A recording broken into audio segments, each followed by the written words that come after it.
Hello everyone, स्वागत है आप सभी का हमारे यूट्यूब चैनल में। आज की इस वीडियो में साइंस का एक बहुत ही महत्वपूर्ण टॉपिक का यहाँ पे एमसीक्यू के माध्यम से एनालिसिस करेंगे। बायोलॉजी का एक चैप्टर है जिसका नाम है पोषक पदार्थ। इससे भी कई सारे एग्जाम में क्वेश्चन जो है हमेशा देखने को मिलते हैं। चाहे आप किसी भी एग्जाम की तैयारी कर रहे हो, चाहे आप आरआरबी एनटीपीसी की तैयारी कर रहे हो, यूपीएससी की तैयारी कर रहे हो, सीजीएल की तैयारी कर रहे हो, या फिर सीजीपीएससी प्रीलिम्स की तैयारी कर रहे हो, या फिर सीजी व्यापम द्वारा आयोजित किसी भी एग्जाम की आप तैयारी करते हो, यहाँ से क्वेश्चंस आपको हमेशा देखने को मिलते हैं। तो ये साइंस का इससे पहले भी मैं 2 वीडियो अपलोड कर चुका हूँ जिसमें हमने ह्यूमन डिजीज या फिर कह लीजिए कि मानव रोग से संबंधित जितने भी महत्वपूर्ण एमसीक्यू बन सकते थे मैंने प्रैक्टिस कराया है। अगर आपने नहीं देखा है तो उन दोनों वीडियोस को भी जाके जरूर देखिएगा, वीडियोस के प्लेलिस्ट में आपको मिल जाएगा।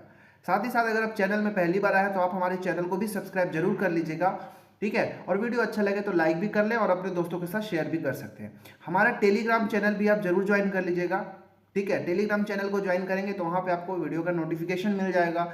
अगर आप वीडियो का पीडीएफ की बात करेंगे तो पीडीएफ भी आपको मिल जाएगा।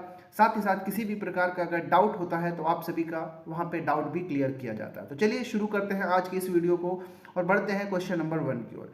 क्वेश्चन नंबर 1 है स्क्रीन के ऊपर। यहाँ पे जितने भी यहाँ पे एमसीक्यू है आप सभी को वीडियो पॉज करके उसको खुद लगाना है और चेक करिए कि आपका कितना सही हो रहा है, राइट। चलिए क्वेश्चन नंबर 1 को पढ़ते हैं। प्रश्न है कि निम्नलिखित में से कौन से पोषक पदार्थ शरीर की विभिन्न उपापचयी क्रियाओं को, मेटाबॉलिज्म जो फंक्शन होता है, मेटाबॉलिज्म होता है, उसको नियंत्रण करने का कार्य करते हैं। एक बहुत ही अच्छा प्रश्न है, इसको जरूर आप बनाइएगा। वीडियो को पॉज करिए और आंसर देने की कोशिश करिए। बताइए कौन सा ऐसा पोषक पदार्थ होता है जो हमारे शरीर की विभिन्न उपापचयी क्रियाओं को नियंत्रित करते हैं। वसा और कार्बोहाइड्रेट, विटामिन, लवण तथा जल, प्रोटीन या फिर न्यूक्लिक अम्ल। बताइए कौन सा, इसका आंसर सही होना चाहिए। तो इसका राइट आंसर जो हो जाएगा हमारा ऑप्शन नंबर बी होगा कि जो भी विटामिन होते हैं, लाइक विटामिन के अलावा जो लवण हो गए या फिर जो जल होता है, ये ऐसे पोषक पदार्थ होते हैं जो शरीर के विभिन्न उपापचयी क्रियाओं को नियंत्रित करने का कार्य करते हैं। तो इसका आंसर हमारा ऑप्शन नंबर बी बिल्कुल सही हो जाएगा। बाकी जो वसा एवं कार्बोहाइड्रेट होते हैं ऑप्शन नंबर ए वाले, ये ऊर्जा उत्पादक होते हैं, ठीक है। ये एनर्जी प्रोड्यूस करते हैं हमारे शरीर के लिए ताकि हम अच्छे से कार्य कर सकें, ठीक है। तो ये क्या होते हैं, वसा और कार्बोहाइड्रेट जो होते हैं ऊर्जा उत्पादक होते हैं, ठीक है। मूल रूप से जो ऊर्जा उत्पादन का कार्य वसा और कार्बोहाइड्रेट ही करते हैं। विटामिन, लवण, जल, यहाँ से ऊर्जा हमको नहीं मिलता, प्रोटीन से भी लवण ऊर्जा नहीं मिलता, न्यूक्लिक अम्ल से भी ऊर्जा नहीं मिलता। हर एक जितने भी पोषक पदार्थ होता है उनके विभिन्न प्रकार से कार्य होते हैं। बेसिकली जो ऊर्जा उत्पादन का कार्य कौन करता है, तो वसा और कार्बोहाइड्रेट ही करते हैं। प्रोटीन क्या कार्य करते हैं भाई, तो प्रोटीन जो है वृद्धि और निर्माण का कार्य करते हैं, ठीक है। जो हमारे शरीर की कोशिकाएं टूट फूट जाती है या फिर जो कुछ भी मरम्मत का कार्य होता है ना, वो वृद्धि और निर्माण वाला जो कार्य होता है वो प्रोटीन के द्वारा किया जाता है। और जो न्यूक्लिक अम्ल होते हैं ये क्या होते हैं, अनुवांशिक पदार्थ होते हैं, ठीक है। न्यूक्लिक अम्ल जो होते हैं ये अनुवांशिक पदार्थ होते हैं, ठीक है। जो ये अनुवांशिक पदार्थ क्या करते हैं, जो न्यूक्लिक अम्ल है ये जनरली आरएनए और डीएनए के रूप में हमारे शरीर के कोशिकाओं में पाए जाते हैं। और ये एक जनरेशन से दूसरे जनरेशन में अनुवांशिक पदार्थों को या फिर अनुवांशिक लक्षणों को ट्रांसफर करने का कार्य करते हैं। तो इस प्रश्न का ऑप्शन नंबर ए जो है बिल्कुल राइट आंसर है। उम्मीद है ये आपका भी सही हुआ होगा, ठीक है। क्वेश्चन नंबर 2, प्रश्न क्रमांक 2 है कि कार्बोहाइड्रेट में कार्बन, हाइड्रोजन और ऑक्सीजन का अनुपात क्या होता है। देखिए कार्बोहाइड्रेट जो केवल कार्बन से मिलकर नहीं बना होता है। कार्बोहाइड्रेट जो है कार्बन, हाइड्रोजन और ऑक्सीजन इन तीनों से मिलकर बने होते हैं, लेकिन एक फिक्स प्रोपोर्शन में अगर वो मिले होंगे, फिक्स अनुपात में मिले होंगे, तभी वो कार्बोहाइड्रेट का निर्माण होता है। तो किस रेशियो में मिले होते हैं आपको बताना है। देखिए कार्बोहाइड्रेट का फॉर्मूला तो आप सभी को पता होगा। कार्बोहाइड्रेट का अगर एक फॉर्मूला बताऊं तो आप सभी को पता होना चाहिए C6H12O6, ठीक है। ग्लूकोज का भी वही होता है। एक्चुअली में कार्बोहाइड्रेट जो है कहाँ से, ग्लूकोज से ही मिलता है हमको, ठीक है। या फिर कह लीजिए कार्बोहाइड्रेट से ग्लूकोज का निर्माण करता है जिससे हमारे शरीर को ऊर्जा मिलता है। तो यहाँ पे अगर देखेंगे तो कार्बन जो है वो कितना है, 6 मात्रा में है। कार्बन कितने यहाँ पे कितना है, कितने मात्रा में है, 6 मात्रा में है। यहाँ पे जो हाइड्रोजन है वो कितना है, 12 है। और ऑक्सीजन कितना है, 6 है। यहाँ पे अगर इन सभी का रेशियो निकालेंगे तो 6:12:6, इसको जब काटेंगे तो 1, 6 कम 6, 6 दूनी 12 और फिर 6 कम 6, मतलब यहाँ पे रेशियो जो है 1:2:1 का निकल के आएगा। इसीलिए हमारा ऑप्शन जो है यहाँ पे ऑप्शन नंबर डी बिल्कुल राइट आंसर हो जाएगा कि कार्बोहाइड्रेट के अंदर कार्बन, हाइड्रोजन और ऑक्सीजन की किस रेशियो में उपस्थित होते हैं, तो 1:2:1 के रूप में उपस्थित रहते हैं। देखिए शरीर की के लिए जितना भी ऊर्जा की रिक्वायरमेंट होती है उसमें 50 से 75% जो ऊर्जा कहाँ से मिलता है, कार्बोहाइड्रेट से ही हमारे शरीर को ऊर्जा मिलता है। इसका आंसर था ऑप्शन नंबर डी। ठीक है, चलिए बढ़ते हैं क्वेश्चन नंबर तीसरे की ओर। तीसरा प्रश्न है कि ग्लूकोज किस प्रकार का कार्बोहाइड्रेट है। ठीक है, ये एक बहुत अच्छा प्रश्न है। यहाँ पे जो इसको समझाऊंगा इसको आप जरूर ध्यान रखिएगा। हाँ, अपने पास एक पेन पेपर लेके रखिए कि जो भी इंपॉर्टेंट एक्स्ट्रा फैक्ट बता रहा हूँ उसको आप नोट डाउन करते चलिएगा। बताइए ग्लूकोज जो है किस प्रकार का कार्बोहाइड्रेट होते हैं। देखिए कार्बोहाइड्रेट भी तरह तरह के होते हैं, जैसे मोनोसेकेराइड हो गया, डाइसेकेराइड हो गया, पॉलीसेकेराइड होते हैं, तो उसी में कार्बोहाइड्रेट को बांटा जाता है। अब आपको बताना है कि जो कार्बोहाइड्रेट है वो किस तरह के होते हैं। मोनोसेकेराइड होते हैं, सॉरी ग्लूकोज किस प्रकार के कार्बोहाइड्रेट है। इसका राइट आंसर है ऑप्शन नंबर ए। ठीक है, जो ग्लूकोज है ये मोनोसेकेराइड होते हैं। ग्लूकोज के अलावा कुछ और भी ऐसे कार्बोहाइड्रेट्स होते हैं जो मोनोसेकेराइड के अंदर आते हैं, जैसे ग्लूकोज हो गया, ग्लूकोज के बाद आता है ग्लैक्टोज। ठीक है, ये आप लिख के जरूर रखिएगा। ठीक है, ग्लूकोज के बाद ग्लैक्टोज भी कैसा है, मोनोसेकेराइड ही है। मैनोज भी एक होता है, मैनोज भी एक मोनोसेकेराइड है। इसके बाद होता है ट्राइओज भी होता है, तो इन सबको आप लिख के रखिएगा। ठीक है, डाइसेकेराइड भी कुछ होते हैं, डाइसेकेराइड्स का भी आप नाम जरूर याद रखिएगा। जैसे डाइसेकेराइड्स में आएंगे तो आपने सुना होगा माल्टोज एक कार्बोहाइड्रेट है, किस प्रकार के है, वो डाइसेकेराइड में। एग्जाम में ऐसे प्रश्न यहाँ से पूछे जा चुके हैं, इसलिए मुझे लगा कि इससे एक क्वेश्चन तैयार करना चाहिए। तो माल्टोज एक तरह का डाइसेकेराइड है। इसके बाद सुक्रोज, माल्टोज हो गया, सुक्रोज हो गया, ये भी एक डाइसेकेराइड है। और सुक्रोज के बाद एक और लिख लीजिएगा लैक्टोज। ठीक है, लैक्टोज ये भी डाइसेकेराइड। ग्लैक्टोज और लैक्टोज में आप कंफ्यूज मत होइएगा, यहाँ पे मोनोसेकेराइड के अंदर मैंने ग्लैक्टोज लिखा है। ठीक है, ग्लैक्टोज, जबकि डाइसेकेराइड के अंदर आ रहा है लैक्टोज आ रहा है। ठीक है, पॉलीसेकेराइड्स के अंदर कुछ यहाँ से भी याद रखिएगा। पॉलीसेकेराइड वाले कौन कौन से, जैसे स्टार्च। ठीक है, स्टार्च क्या है, एक पॉलीसेकेराइड कार्बोहाइड्रेट के अंतर्गत आता है। ग्लाइकोजेन ये भी क्या है, पॉलीसेकेराइड ही है। और एक याद रखिएगा काइटिन। ठीक है, तो मैंने कार्बोहाइड्रेट के मोनोसेकेराइड, डाइसेकेराइड और पॉलीसेकेराइड के अंदर जितने भी तरह के कार्बोहाइड्रेट्स आते हैं उनका नाम यहाँ पे लिखवा दिया है। आप इसको नोट करके जरूर रखिएगा, यहाँ से एक नए प्रश्न आपसे कई बार से बना लिए जाते हैं। क्वेश्चन नंबर 4, निम्नलिखित में से कौन सा सत्य विकल्प है। सत्य विकल्प को यहाँ पे आपका चयन करना है। ठीक है, देखिए एक्चुअली में क्या है कि जो डाइसेकेराइड्स होते हैं वो मोनोसेकेराइड्स के कॉम्बिनेशन से बनते हैं। तो यहाँ पे आप लेफ्ट में जो देख रहे हैं ये लैक्टोज, काइटिन, ग्लैक्टोज, ये सभी का नाम लिखा हुआ है। ठीक है, मोनोसेकेराइड, पॉलीसेकेराइड का। अब यहाँ पे बताना है, मतलब सॉरी, यहाँ पे क्वेश्चन मैं यहाँ पे ऑलरेडी यहाँ पे समझा दिया हूँ। अगर ये वाला चीज़ को आप समझ गए होंगे तो इसका तो आंसर आप अच्छे से दे पाएंगे। बताइए, जो लैक्टोज है क्या डाइसेकेराइड है, काइटिन पॉलीसेकेराइड है, या फिर ग्लैक्टोज मोनोसेकेराइड्स हैं क्या। ठीक है, तो डाइसेकेराइड, पॉलीसेकेराइड, मोनोसेकेराइड्स क्या होते हैं मैं आगे के क्वेश्चंस में बताता हूँ। ठीक है, देखिए अब यहाँ पे चलते हैं। यहाँ पे मैंने पहले ही बता दिया लैक्टोज जो है, देखिए कहाँ पे लैक्टोज किसके अंदर, मैंने बताया डाइसेकेराइड के अंदर। मतलब ये पहला वाला जो है सुमेलित है, ये बिल्कुल सही है। काइटिन को मैंने पॉलीसेकेराइड के अंदर बताया था, तो ये भी हमारा सही है। और ग्लैक्टोज जो है मोनोसेकेराइड के अंदर आता है, तो ये भी सही है। उपरोक्त सभी इसका राइट आंसर हो जाएगा ऑप्शन नंबर डी। ठीक है, याद रखिएगा। देखिए फिर से मैं बता दूं कि मोनोसेकेराइड्स होते हैं मेजरली क्या होते हैं, एक सिंगल टाइप से तत्वों से मिलकर बने होते हैं। ठीक है, लेकिन जो डाइसेकेराइड्स होते हैं क्या होते हैं, एक से अधिक मोनोसेकेराइड से मिलकर बने होते हैं। ठीक है, ऐसे याद रखिएगा। तो हमने यहाँ पे 4 प्रश्न देख लिया। 4 में से अभी तक आपका कितना सही हुआ कमेंट करके जरूर बताइएगा। ठीक है, चलिए बढ़ते हैं आप क्वेश्चन नंबर 5 की ओर। क्वेश्चन नंबर 5 है आप सभी के लिए कि लैक्टोज किन 2 मोनोसेकेराइड्स के संयोजन से बनता है। जैसे कि मैंने अभी इससे पहले वाले प्रश्न में बताया कि मोनोसेकेराइड्स के कॉम्बिनेशन से, संयोजन से लैक्टोज बनेगा यहाँ पे। ठीक है, तो लैक्टोज कैसा है, डाइसेकेराइड है, मतलब मोनोसेकेराइड्स के संयोजन से डाइसेकेराइड्स बन रहा है। अब बताना है कि कौन से ऐसे 2 मोनोसेकेराइड्स हैं जिनके संयोजन से लैक्टोज बनता है। बताइए, वीडियो को पॉज करिए और चारों ऑप्शन को पढ़िए, इसके बाद ध्यान से इसका आंसर देने की कोशिश करिए। तो देखिए ये ऑप्शन नंबर सी इसका बिल्कुल सही है कि जो ग्लूकोज और जो ग्लैक्टोज है ये दोनों ऐसे मोनोसेकेराइड्स हैं कि इन दोनों के संयोजन से लैक्टोज का निर्माण होता है। लैक्टोज नामक डाइसेकेराइड कार्बोहाइड्रेट का निर्माण होता है। इसीलिए हमारा ऑप्शन नंबर ए जो है बिल्कुल, सॉरी ऑप्शन नंबर ये सी होगा, ठीक है, ये ऑप्शन नंबर सी हो गया, यहाँ पे टाइपिंग मिस्टेक हो गया। इसका right answer option number C हो जाएगा, ग्लूकोज और ग्लाइकोज। ग्लूकोज और ग्लूकोज के कॉम्बिनेशन से क्या बनते हैं? तो ग्लूकोज और ग्लूकोज के कॉम्बिनेशन से बनता है माल्टोज, ठीक है, ग्लूकोज और ग्लूकोज मिलके क्या बनाते हैं? माल्टोज बनाते हैं। लेकिन ग्लूकोज और फ्रुक्टोज मिला के क्या बनाते हैं भाई? तो सुक्रोज का निर्माण करते हैं, सुक्रोज का, ठीक है, याद रखिएगा। और स्टार्च और काइटिन तो हमने देखा, ये पॉलीसेकेराइड्स के अंतर्गत आते हैं, ठीक है। चलिए बढ़ते हैं क्वेश्चन नंबर 6 की ओर। 6 नंबर का प्रश्न है कि निम्न में से क्या कार्बोहाइड्रेट का कार्य नहीं है? ऑक्सीकरण द्वारा शरीर की ऊर्जा की आवश्यकता को पूर्ण करना, विटामिन सी का निर्माण करना, शरीर की वृद्धि एवं टूट फूट की मरम्मत करना और न्यूक्लिक अम्लों का निर्माण करना। बताइए कि कौन सा कार्बोहाइड्रेट का एक कार्य नहीं है? तो ऑप्शन नंबर सी जो है, शरीर की वृद्धि तथा टूट फूट की मरम्मत करना, ये कार्बोहाइड्रेट का कार्य नहीं है। क्योंकि ये किसका कार्य है भाई? ये प्रोटीन का कार्य है, ठीक है। प्रोटीन ही ऐसा होता है जो हमारे शरीर की में जो भी वृद्धि होती है उसको नियंत्रित करता है, और किसी भी प्रकार का टूट फूट हो या फिर मरम्मत करना है कोशिकाओं की, तो ये प्रोटीन के द्वारा किया जाता है। बाकी ए बी डी जो है ये कार्बोहाइड्रेट का कार्य होता है, ठीक है। चलिए बढ़ जाते हैं क्वेश्चन नंबर 7वीं की ओर।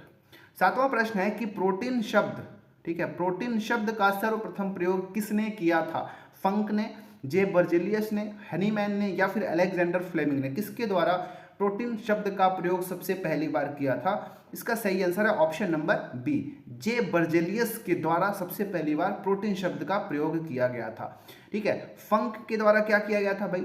ये जो फंक है, फंक ने विटामिन की खोज की थी। जो विटामिन होते हैं, विटामिन शब्द का प्रयोग किया था और विटामिन की खोज भी किया था, ऐसा मान सकते हैं फंक के द्वारा, ठीक है। बर्जेलियस के द्वारा प्रोटीन शब्द का प्रयोग किया गया, फिर से यहाँ पे ऑप्शन नंबर सी होगा। हनीमैन ने क्या किया था? तो हनीमैन के द्वारा होम्योपैथी की खोज की गई थी, ठीक है, होम्योपैथी की खोज किसके द्वारा किया गया था? हनीमैन के द्वारा। और अलेक्जेंडर फ्लेमिंग के बारे में आप सभी जानते ही होंगे कि जो एंटीबायोटिक्स होता है, ठीक है, कृत्रिम रूप से जो एंटीबायोटिक का सिंथेटिक रूप से सबसे पहली बार एंटीबायोटिक का निर्माण किसने किया था? अलेक्जेंडर फ्लेमिंग ने किया था। अलेक्जेंडर फ्लेमिंग ने सबसे पहले कौन सा एंटीबायोटिक की खोज की थी? तो पेनिसिलिन, ठीक है, पेनिसिलिन एंटीबायोटिक का खोज किसके द्वारा किया गया था? अलेक्जेंडर फ्लेमिंग के द्वारा किया गया था, ठीक है। क्वेश्चन नंबर 8वां, प्रोटीन में उपस्थित अमीनो अम्लों के श्रृंखला को क्या कहते हैं? पॉलीसेकेराइड कहते हैं, क्रोमोटिन कहते हैं, पॉलीपेप्टाइड्स कहते हैं या फिर पॉलीसिनाइड्स कहते हैं? क्या कहते हैं बताना है आपको। इसका सही आंसर है ऑप्शन नंबर सी, ठीक है, पॉलीपेप्टाइड्स, ठीक है। प्रोटीन में जितने भी अमीनो अम्ल उपस्थित होते हैं उनके श्रृंखला को क्या कहा जाता है? पॉलीपेप्टाइड्स कहा जाता है। आप सभी को पता होना चाहिए कि जो प्रोटीन है, इस प्रोटीन में 20 प्रकार के जो प्रोटीन जो होता है, प्रोटीन में 20 प्रकार के अमीनो एसिड पाए जाते हैं, ठीक है। प्रोटीन में कितने प्रकार के? 20 प्रकार के अमीनो एसिड जो है पाए जाते हैं। और ये 20 प्रकार के अमीनो एसिड जो हमको प्रोटीन से नहीं मिलता है, कुछ जो है कुछ हमको बाहर से एक्सटर्नली खाना पड़ता है और कुछ जो है हमारा शरीर जो है उसको खुद निर्माण करता है। बस यहाँ पे आप याद रखिए कि 20 प्रकार के अमीनो एसिड जो है प्रोटीन के अंदर उपस्थित होते हैं, ठीक है। चलिए बढ़ते हैं प्रश्न क्रमांक 9वां की ओर।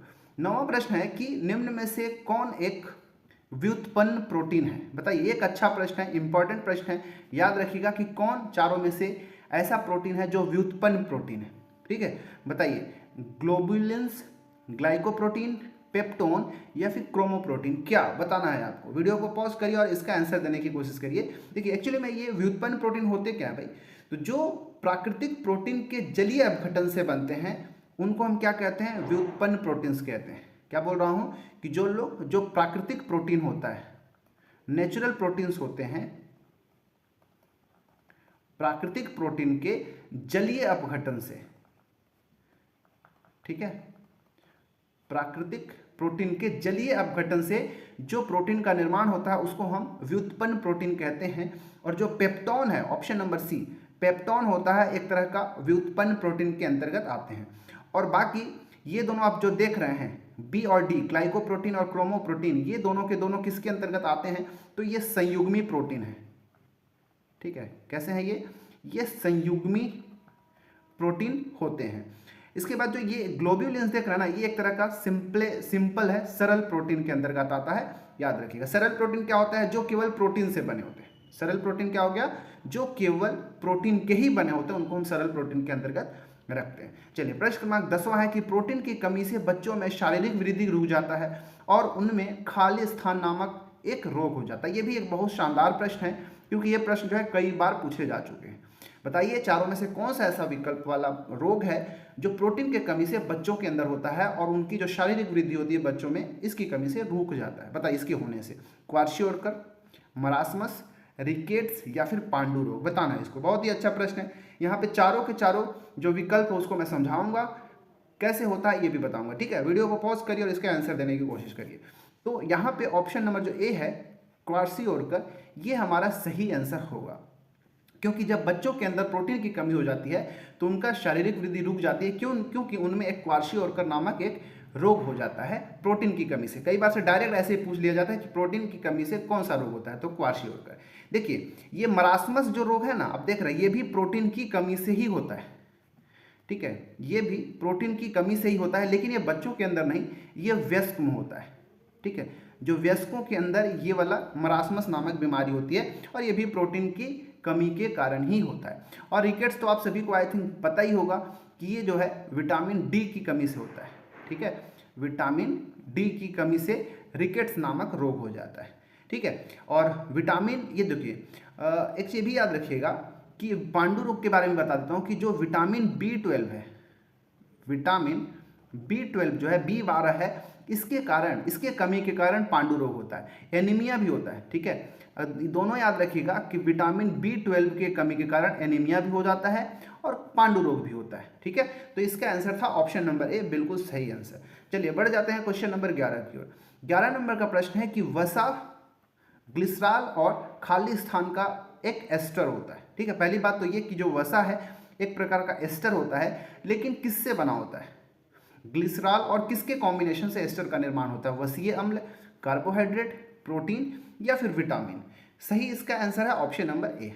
ठीक है, जो वसा है वो ग्लिसरॉल और वसीय अम्लों का एक एस्टर होता है। ठीक है, हमारा ऑप्शन नंबर ए बिल्कुल सही आंसर हो जाएगा। देखिए जो वसा है, जो फैट्स होते हैं, वसा को ही हम फैट्स कहते हैं। वसा जो है कार्बन, हाइड्रोजन और ऑक्सीजन के विभिन्न मात्राओं में उपस्थित होते हैं। जो वसा होता है इसमें कार्बन भी होता है, हाइड्रोजन भी होता है और ऑक्सीजन भी होता है, जो कि एक विभिन्न मात्रा में उपस्थित होता है। जो वसा है ना 20 डिग्री सेल्सियस पर, याद रखिएगा 20 डिग्री सेल्सियस पर ठोस अवस्था में पाया जाता है। वसा क्या बोल रहा हूँ, 20 डिग्री सेल्सियस पर ठोस होते हैं, लेकिन जब ये द्रव अवस्था में होते हैं ना, वसा या फिर फैट जो है जब द्रव अवस्था में होते हैं तभी उसी को हम तेल कह देते हैं। ठीक है, याद रखिएगा वसा का द्रव वाला जो फॉर्म होता है, द्रव्य रूप जो है वसा का, उसको हम तेल कहते हैं। और जो 20 डिग्री सेल्सियस पर ठोस अवस्था में पाया जाता है, ये भी याद रखिए, कई बार से एग्जाम में पूछे जाते हैं। ठीक है, प्रश्न क्रमांक 12 को देखिएगा।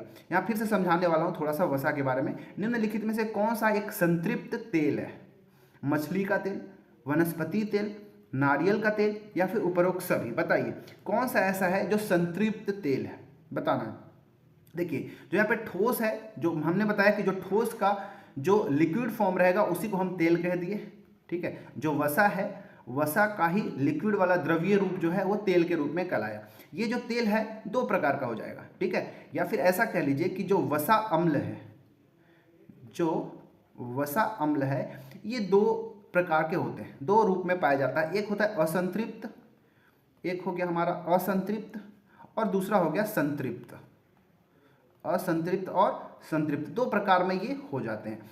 तो देखिए जो मछली का तेल है और जो वनस्पति तेल है, ठीक है, मछली का तेल और जो वनस्पति तेल, ये दोनों के दोनों जो है असंतृप्त के अंतर्गत आते हैं। तो यहाँ पे मैं ए और बी लिख देता हूँ, आप समझ जाना कि जो मछली का तेल और जो वनस्पति तेल है ये असंतृप्त होते हैं, और बाकी जो नारियल का तेल है ऑप्शन नंबर सी, यही एक संतृप्त तेल है। ठीक है, नारियल का तेल, नारियल का जो तेल है वो कैसा है, एक संतृप्त तेल है, याद रखना है। तो हमारा ऑप्शन नंबर सी बिल्कुल सही होता है।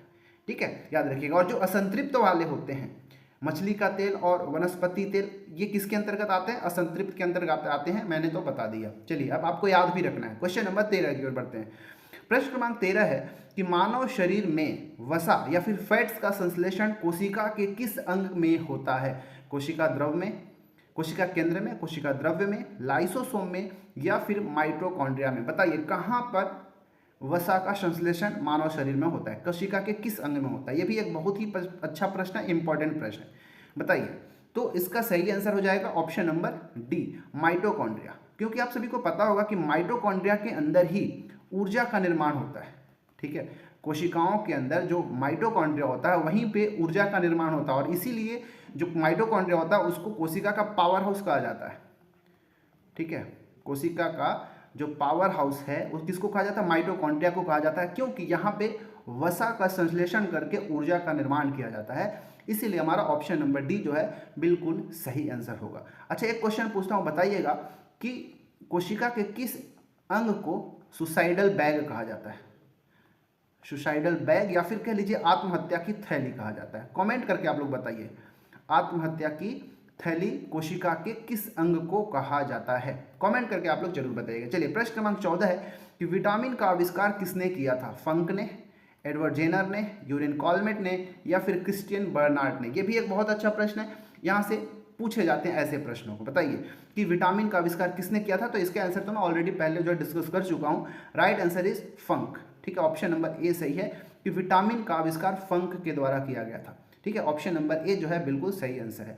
और जो एडवर्ड जेनर के बारे में आप जानते हो कि इन्होंने चेचक के टीके का निर्माण किया था, ठीक है।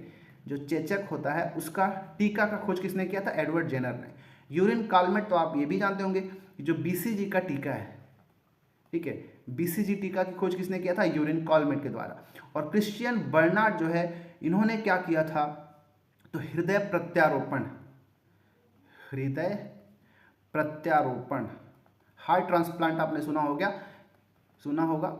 तो वो किसके द्वारा खोज की गई थी? क्रिश्चियन बर्नार्ड के द्वारा हृदय प्रत्यारोपण की खोज किया गया था। तो इसका आंसर था ऑप्शन नंबर ए। और बाकी जितना भी चारों ऑप्शन को मैंने एक्सप्लेन किया, आप इसको भी याद रखिएगा। और ये जो क्वेश्चन पूछा इसका भी आपको आंसर देना है, राइट। क्वेश्चन नंबर 14 नंबर का प्रश्न है कि निम्नलिखित में से कौन सा विटामिन जल में घुलनशील है? बहुत अच्छा प्रश्न है, क्योंकि ये क्वेश्चन जो है एग्जाम में पूछा जा चुका है, इंपॉर्टेंट है, ठीक है। बताइए, देखिए जो विटामिन होते हैं, कुछ ऐसे विटामिन होते हैं जो जल में घुलनशील होते हैं, लेकिन कुछ ऐसे भी होते हैं जो वसा या फिर कार्बनिक विलायकों के अंदर विलेय होते हैं, ठीक है।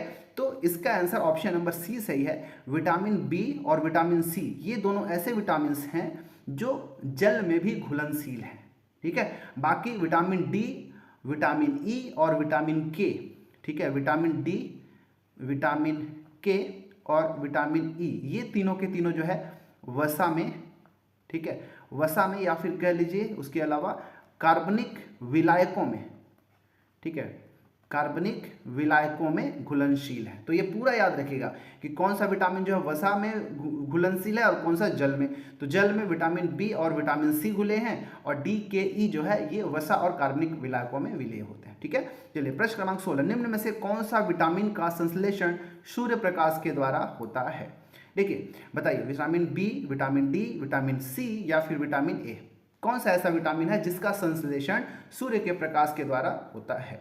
ठीक है, बताना, ये बहुत अच्छा प्रश्न है, ठीक है। इसका आंसर जो है ऑप्शन नंबर डी, विटामिन जी। जो विटामिन डी होता है, एक्चुअली में हमारे शरीर के अंदर जो फैट्स होते हैं, जो कोलेस्ट्रॉल होते हैं, उनमें उनके माध्यम से ही, ठीक है, त्वचा के जो कोलेस्ट्रॉल होते हैं जिसको इर्गिस्ट्रॉल भी कहते हैं, तो उसमें जब सूर्य का प्रकाश पड़ता है तो सूर्य के प्रकाश में जो उपस्थित पराबैंगनी किरणें होती हैं, सूर्य प्रकाश के अंदर जो अल्ट्रावायलेट रेज होते हैं, पराबैंगनी किरणें होती हैं, ये जब त्वचा में उपस्थित या फिर त्वचा के अंदर उपस्थित, त्वचा के पीछे की ओर उपस्थित जो कोलेस्ट्रॉल होते हैं, जो फैट्स होते हैं, उनमें पड़ता है, तब जाके विटामिन डी का संश्लेषण होता है। तो इसका आंसर ऑप्शन नंबर बी बिल्कुल सही होता है, ठीक है, हमारा सही आंसर है। देखिए, विटामिन का जो संश्लेषण है हमारे शरीर की कोशिकाओं के द्वारा नहीं हो पाता, ठीक है। इसकी पूर्ति जो, देखिए, विटामिन के लिए जनरली हम कुछ बाहर से खाते हैं, ठीक है, याद रखिएगा। विटामिन जो है हमारे शरीर के अंदर संश्लेषण नहीं होता, बनता नहीं है, उसको हमको बाहर से खाना होता है, ठीक है। लेकिन जो विटामिन डी है, इसका संश्लेषण हमारे शरीर के अंदर होता है, लेकिन कब? जब सूर्य के प्रकाश में उपस्थित पराबैंगनी किरणें जो हैं पड़ती हैं वसा के ऊपर या फिर कोलेस्ट्रॉल के ऊपर, तब जाके विटामिन डी का वहाँ पे संश्लेषण हो पाता है, ठीक है। तो केवल विटामिन डी और जो विटामिन के है उसी का संश्लेषण हमारे शरीर के अंदर हो पाता है, ठीक है। डी और के दोनों को याद रखिएगा। चलिए, क्वेश्चन नंबर 17 नंबर का प्रश्न है कि विटामिन के का संश्लेषण शरीर के किस अंग में होता है? यकृत में, किडनी में, कोलन में या फिर अमाशय में? ये भी एक अच्छा प्रश्न है। हमने देखा विटामिन डी का संश्लेषण जो होता है कोलेस्ट्रॉल के, जो त्वचा के नीचे उपस्थित कोलेस्ट्रॉल होते हैं उसमें होता है सूर्य प्रकाश के द्वारा। यहाँ पर एक विटामिन जो के है, इसका संश्लेषण भी हमारे मानव शरीर के अंदर ही होता है, कोलन में। ठीक है, कहाँ होता है? कोलन के अंदर होता है। जो हमारे शरीर का जो बड़ी आंत है, ठीक है, लार्ज इंटेस्टाइन है, उस लार्ज इंटेस्टाइन के अंदर एक कोलन उपस्थित होता है। इस कोलन में उपस्थित जो जीवाणु होते हैं, वो जीवाणु ही संश्लेषण के द्वारा विटामिन के का संश्लेषण करने का कार्य करते हैं। तो इसका आंसर ऑप्शन नंबर सी है। ठीक है, चलिए बढ़ते हैं प्रश्न क्रमांक 18। निम्न में से कौन सा विकल्प सुमेलित नहीं है? अब यहाँ पे एक बहुत ही अच्छा प्रश्न आ गया है। इधर में आपको विटामिन का नाम दिया गया और इधर जो है उनका रासायनिक नाम दिया गया है। कौन सा सुमेलित नहीं है आपको बताना है। Vitamin A retinol, vitamin B thiamine, vitamin C ascorbic acid और विटामिन डी टोकोफेरॉल। कौन सा सुमेलित नहीं है आपको बताना है। ठीक है, तो विटामिन सी एस्कॉर्बिक एसिड ये भी सुमेलित है। ऑप्शन नंबर डी जो है ये हमारा सुमेलित नहीं है। बाकी विटामिन ए का रासायनिक नाम रेटिनॉल होता है, बिल्कुल राइट। विटामिन बी का रासायनिक नाम थायमिन होता है, सही। विटामिन सी का रासायनिक नाम एस्कॉर्बिक एसिड होता है, सही। बट विटामिन डी का रासायनिक नाम टोकोफेरॉल नहीं होता। टोकोफेरॉल किसका होता है भाई? जो विटामिन ई है ना, विटामिन ई, उसका रासायनिक नाम टोकोफेरॉल होता है। विटामिन डी का रासायनिक नाम क्या होता है? कैल्सीफेरॉल। ठीक है, विटामिन डी का रासायनिक नाम क्या होता है? Calciferol, right. याद रखिएगा क्योंकि ये बहुत अच्छा प्रश्न है। बढ़ते हैं अगला प्रश्न की ओर। प्रश्न क्रमांक 19 है यहाँ पे, निम्न में से कौन से विटामिन की कमी से रक्त का थक्का नहीं बन पाता है? टोकोफेरॉल, फिलोक्विनोन, राइबोफ्लेविन या फिर नियोसिन। ठीक है, यहाँ पे मैंने डायरेक्ट विटामिन का नाम न लिख के उसके रासायनिक नामों को लिखा है। तो अगर आपको विटामिन का रासायनिक नाम याद होगा तब इसका आंसर आप दे पाएंगे। और विटामिन का नाम, उनका रासायनिक नाम, उनके कमी से होने वाले रोग, ऐसे प्रश्न जो है एग्जाम में बहुत ही अधिक पूछे जाते हैं। ठीक है, अगर आरआरबी एनटीपीसी का अगर एग्जाम देने जाएंगे तो आपको ये तो जरूर ही याद करके जाना है। अब बताइए इसका क्या आंसर होगा। तो इसका सही आंसर जो हो जाएगा option number B, phylloquinone. Phylloquinone किसका, कौन से विटामिन का रासायनिक नाम है भाई? तो ये विटामिन के का, ठीक है, विटामिन के का रासायनिक नाम क्या होता है? फिलोक्विनोन होता है। और विटामिन के की जब कमी हो जाएगी तभी हमारा जो रक्त का थक्का है वो नहीं बन पाता। जनरली हमारा जब कहीं पे घाव लग जाता है, कट जाता है, तो आसानी से थक्का जो है 2-4-5 मिनट में बन जाता है। लेकिन जब सामान्य समय से बहुत अधिक, आधा घंटा से भी ऊपर अगर लग रहा है, थक्का ही नहीं बन रहा है, तब वहाँ पे विटामिन की कमी होगी और विटामिन के या फिर फिलोक्विनोन की कमी के कारण ही थक्का नहीं बनता है। ठीक है, इसका आंसर था option number A, sorry option number B. अच्छा, टोकोफेरॉल कौन से विटामिन का नाम है? तो मैंने पहले ही बता दिया था, विटामिन ई का रासायनिक नाम टोकोफेरॉल है। राइबोफ्लेविन भी याद रखिएगा, ये विटामिन बी2 का, विटामिन बी2 जो है उसी का रासायनिक नाम राइबोफ्लेविन है। और नियोसिन भी एग्जाम में एक बार पूछा जा चुका है। ठीक है, तो विटामिन बी3 जो है ना, उसी का रासायनिक नाम क्या है? नियोसिन होता है। ठीक है, याद रखिएगा। 20वां प्रश्न है कि वयस्कों में ऑस्टियोमेलेसिया किस विटामिन की कमी के कारण होता है? Vitamin D, vitamin E, vitamin C या फिर विटामिन बी, किसके कमी से वयस्कों में ऑस्टियोमेलेसिया नामक बीमारी होती है? तो इसका सही आंसर हो जाएगा ऑप्शन नंबर ए। ठीक है, विटामिन डी, जिसका रासायनिक नाम क्या है? कैल्सीफेरॉल। तो विटामिन डी की कमी अगर किसी वयस्क में हो जाए तो ऑस्टियोमेलेसिया नामक बीमारी हो जाती है, उनकी जो हड्डियां हैं वो कमजोर होने लगती है। ठीक है, और विटामिन डी की कमी से ही एक रिकेट्स होता है, आप सभी को पता है। ठीक है, विटामिन डी की कमी से ही रिकेट्स होता है, लेकिन ये किसके अंदर होता है? ये बच्चों के अंदर होता है। ठीक है, बच्चों के अंदर ही होता है, ये भी विटामिन डी के कमी के कारण होता है। ठीक है, चलिए बढ़ जाते हैं क्वेश्चन नंबर 21 की ओर।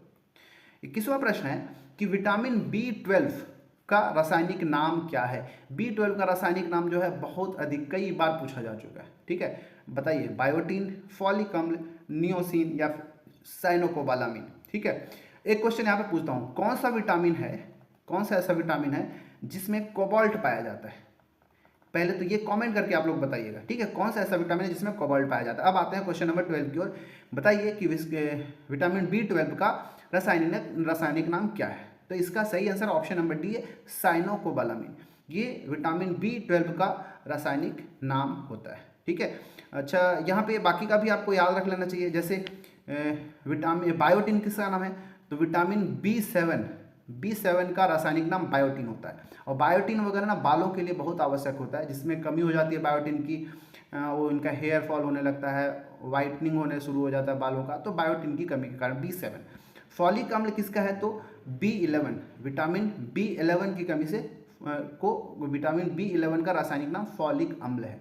नियोसिन तो मैंने अभी बताया कि विटामिन B3 जो है उसी का रासायनिक नाम क्या है, नियोसिन होता है। 22वां प्रश्न है कि खाद्य पदार्थों को सुरक्षित रखने के लिए किस रसायन का प्रयोग किया जाता है, sodium benzoate, ammonium nitrate, sodium hydrogen carbonate या फिर पोटेशियम परमैंगनेट। ये भी आसान प्रश्न है लेकिन कई बार पूछा जा चुका है, इसलिए आप इंपॉर्टेंट इसको रख सकते हैं। ठीक है, सोडियम बेंजोएट जो होता है ना, ऑप्शन नंबर ए, इसका प्रयोग किया जाता है खाद्य पदार्थों को लंबे समय तक सुरक्षित रखने के लिए, प्रिजर्वेटिव के रूप में इसका प्रयोग किया जाता है। ठीक है, चलिए बढ़ जाते हैं क्वेश्चन नंबर 23 की ओर।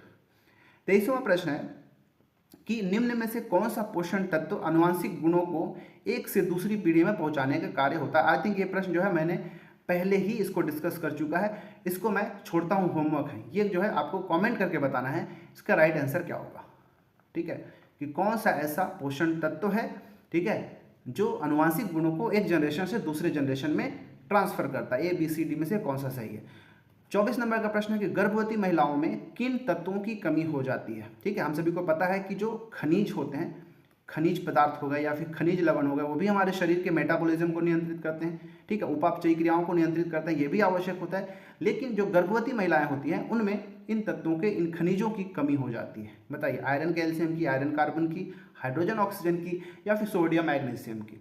Right answer is option number A, iron और कैल्शियम, ये दोनों की कमी जो है गर्भवती महिलाओं में हो जाती है। इसीलिए जो गर्भवती महिलाएं होती हैं उनको आयरन युक्त पदार्थों को खाने की सलाह दी जाती है, या फिर कई बार से आयरन की टैबलेट्स भी उनको दिया जाता है। ठीक है, आयरन और कैल्शियम की। तो ऑप्शन नंबर ए इसका बिल्कुल सही आंसर था। तो इस प्रकार आज के इस वीडियो में हमने पोषक तत्वों, पोषक पदार्थों पर आधारित 24 ऐसे महत्वपूर्ण प्रश्नों को देखा जो कि एग्जाम में बार बार यही सब प्रश्न जो है रिपीट होते हैं। ठीक है, तो ये सारे प्रश्नों को एक बार जरूर देख के जाइएगा, एग्जाम में आपको बहुत मदद मिलेगा। ठीक है, चैनल में पहली बार है तो सब्सक्राइब कर लीजिएगा, वीडियो अच्छा लगे तो लाइक भी कर ले, दोस्तों के साथ भी शेयर जरूर कर सकते हैं। हमारा टेलीग्राम चैनल भी जरूर ज्वाइन कर लीजिएगा। मिलते हैं किसी और वीडियो में, आप अच्छे से पढ़ाई करते रहें। वीडियो देखने के लिए धन्यवाद।